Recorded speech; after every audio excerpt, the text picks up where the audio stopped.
আসসালামু আলাইকুম বন্ধুরা, কেমন আছো তোমরা সবাই? আজকে আরও একটি ভিডিও নিয়ে তোমাদের সামনে হাজির হলাম।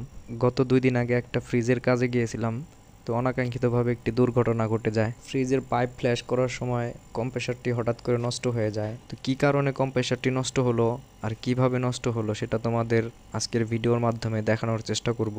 তো ভিডিওটি না টেনে শেষ পর্যন্ত দেখতে থাকো। ফ্রিজটিতে সমস্যা ছিল মূলত ঠান্ডা হতো না। তো ফ্রিজটি যখন ভালোভাবে চেক করলাম, দেখতে পারলাম সম্পূর্ণ ফ্রিজে তেল উঠে গেছে, অর্থাৎ কুলিং ইভাপোরেটরে সম্পূর্ণভাবে তেল উঠে গেছে। তো তোমরা দেখতে পারছো ফ্লোরটা কিন্তু সম্পূর্ণ তেলে ভিজে গেছে। তো কী পরিমাণে তেল উঠে গিয়েছিল সেটা তো বুঝতেই পারছো। তো কাস্টমারকে যখন জিজ্ঞাসা করি ফ্রিজটি কি নড়াচড়া করা হয়েছিল কি না, তো কাস্টমার উত্তরে বলছিল একতলা থেকে 3তলা ওঠানোর সময় ফ্রিজটি সম্পূর্ণ উল্টো করে ওঠানো হয়েছে।